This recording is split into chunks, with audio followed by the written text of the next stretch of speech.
What's good, y'all? It's your boy. I'm back.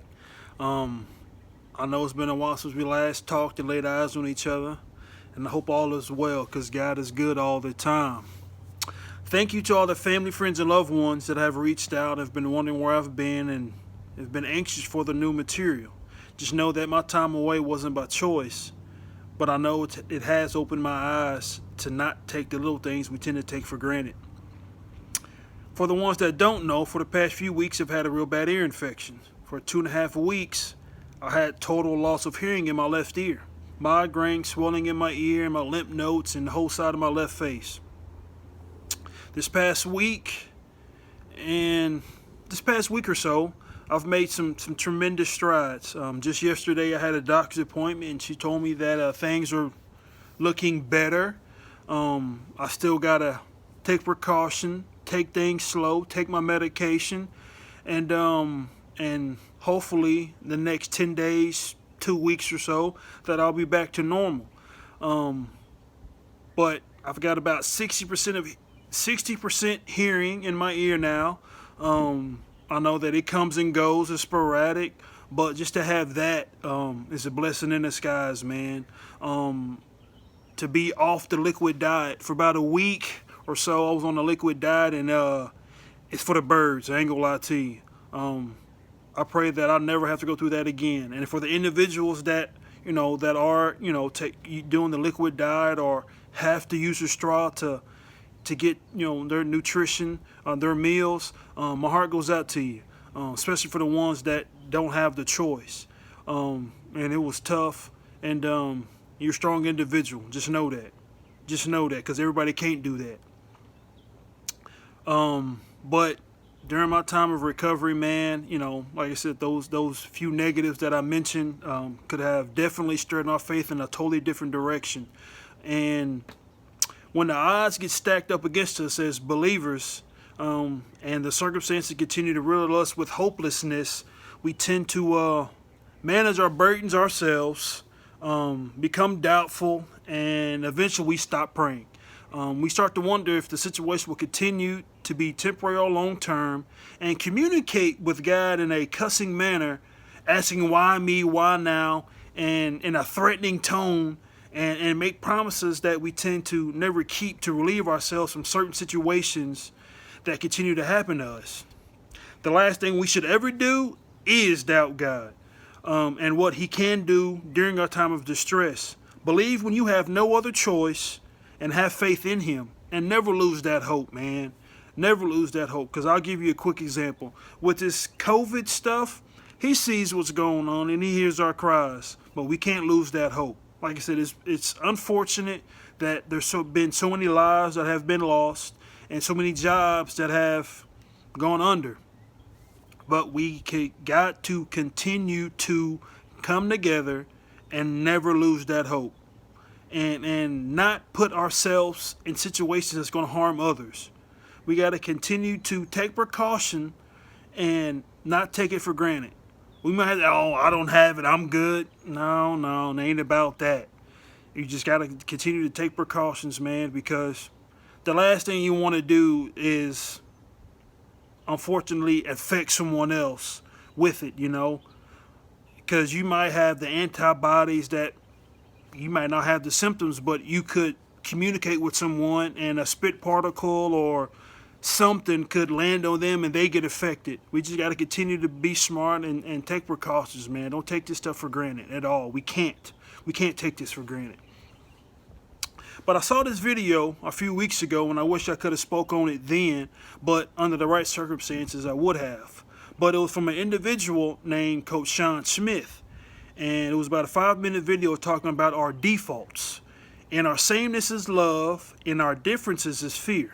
How our defaults are sometimes recycled negative energy or experiences that we've either been taught or learned from society, because it challenges the rules of anxiety and fear, because it's dangerous.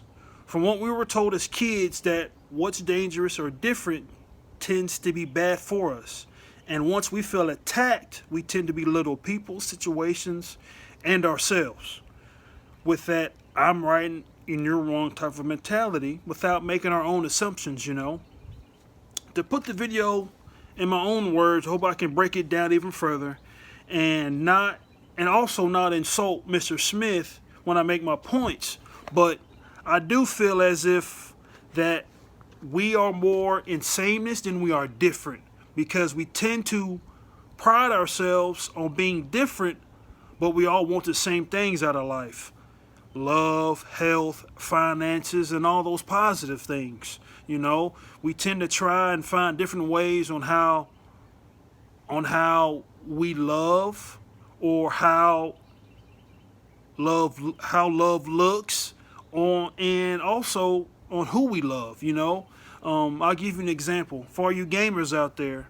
Once we tend to try to figure out the cheat codes and how to alter the game so we can be in control and win big, you know, have those bragging rights and beat the game sooner, you know, we tend to have that satisfaction of, yeah, I did that. But it ain't the same as in putting those countless hours in and, you know, getting good and really, you know, growing with the game, you know, and really trying to figure out how to do certain moves or certain levels, how to get there, and you know, and then really beating your friend's ass or people, whoever else online, you know, the way games should be, you know, played, you know, without the cheat codes, you know, because sometimes, you know, you get the cheat codes and you spend $60 on a game. It's like, damn, I beat it in a week. I wasted $60. I could have done something different. But if you really took the time and, you know, and played it and learned how to play it, you know, it might take you a month or two. But then by that time, you really get your money's worth. And that's what it's all about. And I'll give you another example. You know, we tend to make appointments to go see plastic surgeons, you know, because we want to go alter our appearances and enhance our self-confidence instead of putting in that work with our work ethic and our diets and getting those results that we dream of, you know. And I understand that certain situations are different. And if you have to go see those individuals and do that, because maybe you got an accident, maybe it was a birth defect, you know, something like that, or it could be, you know, harming your health, and you have to. But some people don't. Some just to go do it to, like I said, enhance their self-confidence to, I want to look like this person, so give me these or give me that. And it's really not about that, you know, because God made us different and special in our own way. And, you know, to those individuals that can, you know,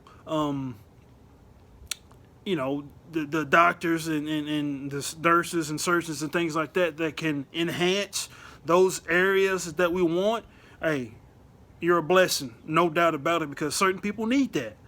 But on the other hand, it's like, you got to be truthful and tell them, no, you don't need that. No matter how much money you're going to pay me, no matter what you're going to say, I don't want to be responsible, because, you know, you got to look that person in the mirror and, you know, and don't get mad at the mirror, just fix the reflection, you know. It starts with self. It starts with self, you know, and you gotta fix that person, man. And sometimes the surgery ain't gonna do that, you know. It may alter how you look, but you still gonna feel how you gonna feel, you know what I'm saying? And I'll give you the last example, you know. We all want to win the lottery, you know, and we all tend to play and gamble our life savings to get, you know, for those get rich quick schemes.